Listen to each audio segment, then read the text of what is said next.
அளவு அரிசி மாவு எடுத்துக்கலாம். அதில் உப்பு போட்டுடலாம். நான் 1 ஸ்பூன் உப்பு அளவு போட்டிருக்கேன். ஃபஸ்ட்டு வந்து நான் மோர் கொஞ்சம் நல்லா புளிச்ச மோர் இதில் ஊற்றிடுறேன்.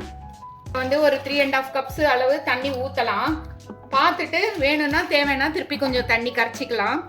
இது வந்து இப்போ நம்ம இப்படி நல்லா கரைச்சி பார்த்துடலாம். நல்லா தண்ணியாக இருக்கணும். அப்போ தான் நீங்கள் கலக்க கலக்க அப்படியே டக்குன்னு கெட்டியாகி நம்மளுக்கு சூப்பர் பதத்துக்கு வந்துடும். இந்த அளவு நல்லா தண்ணியாக இருக்கணும். அப்போ தான் ரொம்ப நல்லா இருக்கும். அடுப்பில் வாண்லி வச்சுட்டேன். அதில் 2 ஸ்பூன் இருக்கிற மாதிரி எண்ணெய் ஊற்றிடுறேன். 1 ஸ்பூன் கடுகு, அதில் ஒரு 3 ஸ்பூன் இருக்கிற மாதிரி உளுத்தம்பருப்பு போட்டுக்கலாம். கடலைப்பருப்பு கூட போடலாம். நான் பட் ஆனால் இன்னைக்கு போடலை கடலைப்பருப்பு. இப்போ கருவேப்பிலை போட்டுடுறேன். ஒரு 4 மோர் மிளகா இருக்கிற மாதிரி இது மாதிரி ஸ்ப்ளிட் பண்ணி போட்டுடலாம். போட்டு மோர் மிளகா கொஞ்சம் பொரியட்டும். நம்ம எந்த கப்பில் எடுக்கிறோமோ அந்த கப் அளவு ஆனியன் போட்டோம்னா ரொம்ப டேஸ்டாக இருக்கும். ஆனியனை ஃப்ரை பண்ணிடலாம். நல்லா வதக்கியாச்சு வெங்காயத்தை. பாருங்க, கரைச்சி வச்ச அரிசி மாவை இப்படி ஊற்றிடலாங்க. ஊற்றிட்டு கொஞ்சம் ஒரு 5 நிமிஷம் இப்படி கை விடாமல் கலக்கிக்கிட்டே இருக்கணும்.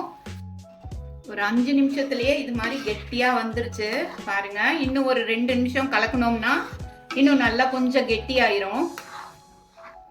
சப்போஸ் கொஞ்சம் காரமாக வேணும்னு நினைக்கிறவங்க பச்சை மிளகா கூட ஒரே ஒரு பச்சை மிளகாயை அரைச்சி இதில் போட்டு கலக்கிக்கலாம். பாருங்க, கையில் தண்ணி வச்சு இப்போ தொட்டு பார்த்தா சுத்தமாக ஒன்றுமே ஒட்டலை. அப்போ நம்மளோட மாவு வெந்துருச்சுன்னு அர்த்தம். இப்போ அடுப்பை ஆஃப் பண்ணிடலாம். ஒரு வெள்ளை துணியை எடுத்துடலாங்க. எடுத்துட்டு அதை நல்லா ஈரம் பண்ணிட்டு அதை இப்படி போட்டுடலாம். போட்டுட்டு இந்த மாவு எடுத்து இப்படி வைக்கலாம். இது மாதிரி பண்ணிடலாங்க. ஒரு டம்ளர் போட்டாவே ஒரு 250 ml அளவு போட்டால் ஒரு 4 பேர் சாப்பிட்லாங்க. அந்த அளவு வந்து இது வந்து நிறையா வரும் நமக்கு. இது மாதிரி தட்டிடலாம். சூப்பரான சுவையான அமர்த்த பழம் நம்மளுக்கு ரெடி ஆயிடுச்சுங்க.